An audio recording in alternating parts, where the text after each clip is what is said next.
The Fed accelerated its taper, and today's show you'll learn why. Market chaos is coming. I'm your host, Steven Van Metre, and thanks for joining me today as we catch up with the Fed, who, as expected, accelerated the taper of their balance sheet. But what we didn't expect was why Powell made the decision he did. Is he trying to protect the markets? Well, let's take a look. Let's pick up this story where we hit this headline from Zero Hedge, where Morgan Stanley warns the Fed's turbo taper will trigger market chaos over the next 3 to 4 months. And sure enough, you'll see exactly why that's right.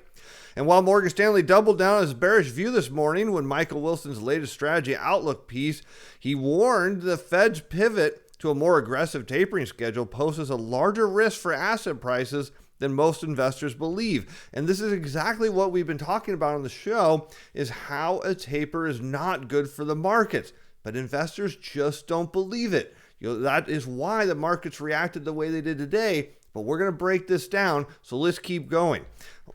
Confirming what we've been saying since 2010 when we first explained that it's not the stock, but the flows that matter, and the tapering is tightening. Wilson echoes on our decade-old conclusion and writes that, quote, tapering is tightening for markets, if not the economy. And in fact, it is indeed for both. And due to much greater than expected rise in inflation, now that even Powell has killed and buried team transitory, the Fed is pivoting to a more aggressive removal of monetary accommodation. And sure enough, according to Morgan Stanley, the strategist believes that tapering is different in 2014 for 3 reasons. The Fed is exiting QE twice as fast, asset prices are much richer today, and growth is decelerating. In fact, all of those issues we've made a point of on this show. All right, let's pick up now where the Fed has its FOMC press conference today. And sure enough, they double the taper, signaling 3 2022 hikes. Here with the Bloomberg headline on an inflation pivot. The flags of Omicron variant as risk to the economic outlook and supply imbalances reopening contributed to elevated inflation. Federal Reserve officials intensified their battle against the hottest inflation in a generation by shifting to an earlier end of their asset buying program and signaling they favor raising interest rates in 2022 at a faster pace than economists were expecting. And this is one of the things that markets don't like. And so part of building into this and seeing how chaos begins is you have to understand what the Federal Reserve is doing and why they're doing it. They're reacting to inflation. Now, this is one of their primary goals, is to deal with inflation. As we've discussed on this show, the Fed is well prepared to deal with monetary inflation from a money supply standpoint. They're not well equipped to deal with supply chain inflation or other types of inflation. But what they have to do is follow the numbers from the government and react accordingly. And well, that doesn't always work out for them. So let's keep rolling with this. And here we see heralding one of the most hawkish policy pivots in years. The central bank said Wednesday it would double the pace of just scaling back purchase of treasuries and mortgage-backed securities to $30 billion a month here, according to the Wall Street Journal, putting it on track to conclude the program in early 2022 rather than mid-year as initially planned. Projections published alongside the statement showed officials expect 3/4 point increases in the benchmark federal funds rate will be appropriate next year, according to the median estimate, after holding borrowing costs near zero since March 2020. Now, I think it's highly unlikely that the Fed will get maybe one, if they're even lucky enough to get that, let alone any more than that, of those rate hikes. But what we did learn in the press conference today is Powell said there will be no rate hikes until the balance sheet taper is completed. At the moment, that is expected to be mid-March of next year. Of course, before all of that happens, we'll have Dr. Lacey Hunt back on sometime then to get his update on what he sees is coming. But let's keep going with what happened today. The Fed talked about their employment goal. And this is a big issue because the Fed's job is to seek maximum employment. And on interest rates, quote, with inflation having exceeded 2% for some time, the committee expects it will be appropriate to maintain this target range until the labor market conditions have reached levels consistent with the committee's assessment for maximum employment. Now, in the press conference, he was challenged. Powell was challenged on what does this maximum employment mean? Well, he cited 3 things. Let's take a look at them. First one was the unemployment rate, and it's sitting at 4.2% and headed lower. They want to see it under 4%, and at the rate things are going, Well, the Fed's going to get that pretty soon. He said the Fed is also looking at the number of job openings. Well, they're around 11 million according to the government data. So that checks another box for doing more tightening or accelerating the taper, whichever way you want to look at this.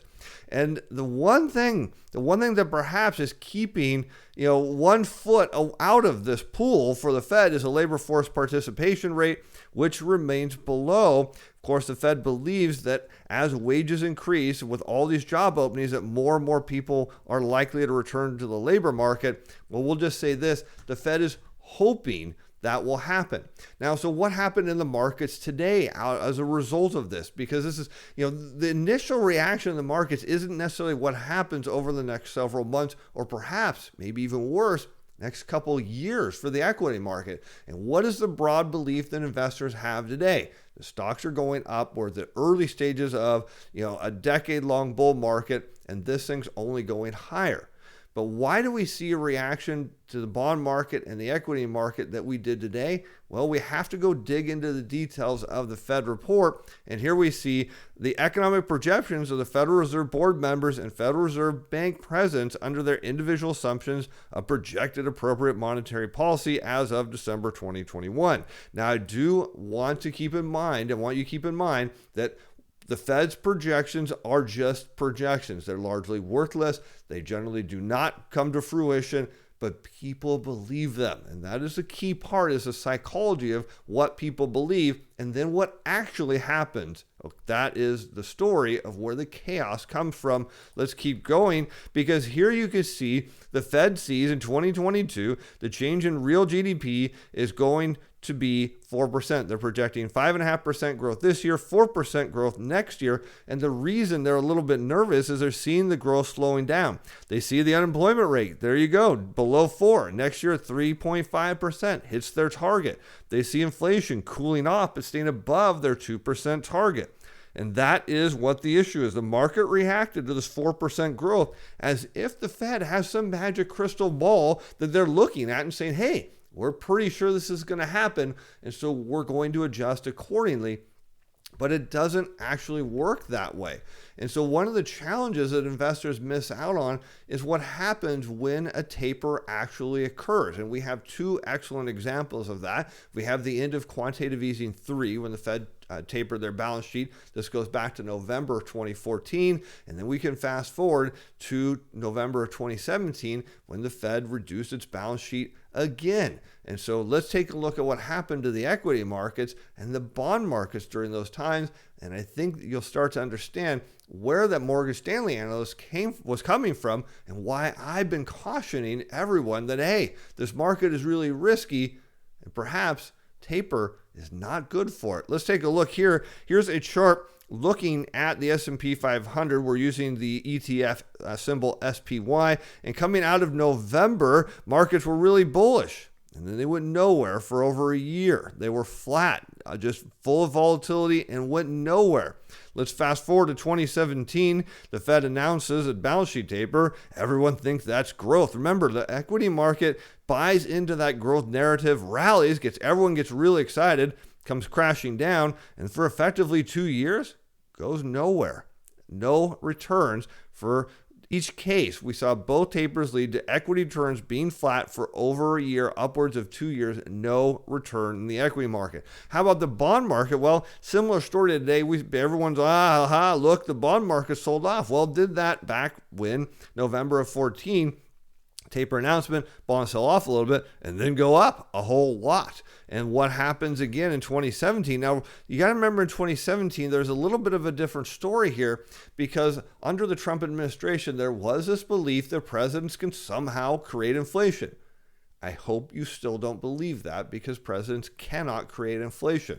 So when we see, there's two things I want to see is there was the initial reaction and then what happens afterwards. And the key is what happens afterwards. In fact, we can go back to that other chart here of what happened after 2014 and what happened. Bond prices, they came down after the big rally and then went up again. So what do we see? Financial conditions tighten, and what did the bond market tell you is that, hey, growth and inflation expectations were going to go down. And now let's look at what happens. We get the November 2017 announcement in somewhere in here. The bond market goes up a little bit, sells down, and then goes on a mega rally as growth and inflation expectations go away. And that indeed is the story, because you look at the consumer price index and what happened in late 2014, it was actually decelerating.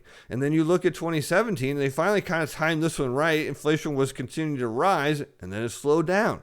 And so what happens each time, that balance sheet taper actually did what it needed to do. It got rid of inflation. And only after 2017, it only slowed it until the pandemic came along. But how about the actual consumer? Where were they at? Because it paints a really different picture to this story. And you look at late 2014, real disposable income, so this is inflation-adjusted income, was running around 5%. In fact, even late 2017, it was running, say, around in the 4s. So the consumer could absorb those higher prices a bit. It could deal with the tapering. But the equity market, see, the key is, we talk about this financial issue of the equity markets not being able to handle it. And I want you to start to understand what Fed Chair Powell was saying is, look, I don't believe in this inflation story, but I got to go with it because, well, it's probably what President Biden had an issue with. It's what we know Congress has an issue with. We know Wall Street has an issue with, and media has an issue with, and he has to pander to all of them. He has to give in to them. But he's worried about a reaction to the market. He knows exactly what happens when the Fed tapers its balance sheet. He's no fool to that. But the consumer this time is not in a position to deal with the taper. And that's, again, where we see the slower growth coming from. And again, look at where we're at now. The consumer is seeing negative real disposable personal income because wages aren't keeping up fast enough with it. And that's the problem for the equity market is we see now the Fed is playing toward the market and saying, hey, if you're concerned, well, you should be. I guess I'm really concerned about this. And if you're concerned about how your portfolio might react to this, well, take a look at Portfolio Shield. I guarantee you won't regret doing that. And there's some other ways we can look at the economy slowing. And how about this? From USA Today, the child tax credit, the last one arrives today. But don't count on one coming next year because the odds are it's not. And one final blast of cash set to arrive Wednesday for roughly 36 million families, including about 1 million families in Michigan who are eligible for the advanced payment for the child tax credit. But what happens in January? Well, the money will stop unless Congress passes President Joe Biden's Build Back Better social spending and climate package. The economic package is stalled in the Senate. And my friends, it's not likely to pass this year. So there's going to be no extra check. And we know that what are people doing? They're taking some of this money and they're buying stocks with it because they don't need it. And that's been helping. And that's the last of the fiscal stimulus is today, at least for now. Now, maybe it comes back next year, but odds are it's probably going away, particularly with this inflation story. A lot of people in Congress are worried about it. They're worried about inflation because what happens to their job when they come up for election during high inflation? Yeah, they tend to lose it. And is this inflation story going away just because the Fed's going to taper a little bit? Well, it's not. Let's take a look at retail sales that came in today slow with holiday shoppers, according to the Wall Street Journal, that are facing inflation and shortages, with November spending outpacing price gains from the year earlier, but cooled from October.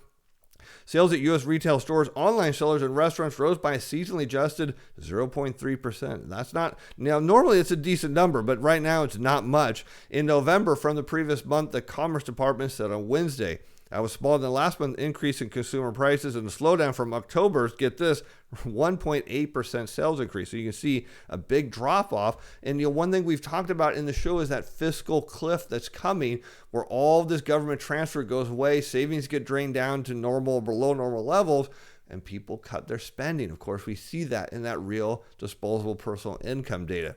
Let's keep looking at this, because here we see advanced retail trade on a year-over-year basis is rising. But my friends, this is going to roll over pretty quick when we start to see some of those base effects from the year ago numbers start to work themselves out. Since retail sales figures aren't adjusted for inflation, now this is real important to understand.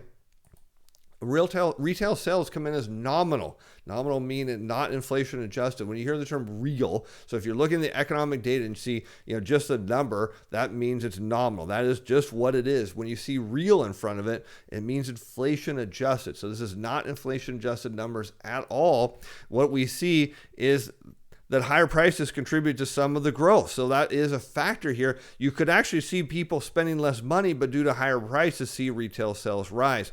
But other factors like a persistent savings glut for many consumers since the worst of the pandemic are also fueling growth, but that's going away too. And that can contribute to a combined cycle of rising prices, given that companies feel confident that consumers will be willing to pay more. And here you can see they are, because the story, consumers see the headlines. U.S. producer prices climbed sharply in November. Prices that suppliers charge businesses other customers jumped 9.6% last month from a year ago, the most on record. The Labor Department said on Tuesday that producer price index rose 9.6% in November from a year earlier, the most on record since 2010. The so-called core PPI, which excludes often volatile food and energy components, climbs a whopping 7.7% from a year ago, also the highest on record. So the higher than expected producer price number suggests that consumer inflation, which hit nearly a 4-decade high of 6.8% last month, will stay elevated into 2022 as price pressures persist. Now we can see here in this chart that the PPI final demand and PPI final demand less food and energy, which is the core, are rising rapidly. But remember, there isn't a direct relationship between the PPI and the CPI. There's this belief that, hey, producer prices go up, they must filter down to consumer prices. It doesn't always work that way, because if producers can't pass those higher prices on, well, then it doesn't work. And that's one of the issues here. But we do know that producers are having higher input prices, and they're going to attempt to pass those prices on. That is going to happen, and there's going to be other factors that hit the consumer as well, such as surging fertilizer costs push farmers to shift planting plans, raise prices, as higher prices for commodities like corn would further inflate cereal prices, cooking oil, beef, and other meat. Fertilizer prices have more than doubled over the past year, frustrating U.S. farmers who are now adjusting spring planting plans and worrying about the potential for higher food prices. And even the issue at harbors isn't going away. According to Bloomberg, U.S. harbor truckers say the West Coast port congestion is worsening. And here you can see the issue is restrictions on empty container returns. Schrapp said trucks need a chassis to collect import-laden containers, but unless they bring an empty container. So again, you got to bring an empty one to free up the chassis. They're unable to move the import, he said. Los Angeles is also not operating fully around the clock, further undermining efforts. And so the supply chain issue isn't going away. We see food prices likely to rise. We know that rent prices are rising, and the Fed playing behind the curve because all they care about is not breaking the markets. But is that Fed put going away? We'll probably talk about that on an upcoming show for sure. And with that, we will wrap up today. I appreciate all of you being fans. Appreciate all of you watching the show and your support. And with that, we'll be back on Friday. Bye now. The content of this video is provided as educational information, is not intended to provide investment or other advice. It shows not to be construed as recommendation or solicitation by or selling security, financial instrument, or to participate in any particular trading strategy. This video was prepared by Steven Van Metre in personal capacity. Opinions expressed in this video that do not affect the view of Atlas Financial Advisors Inc. or Steven Van Metre Financial.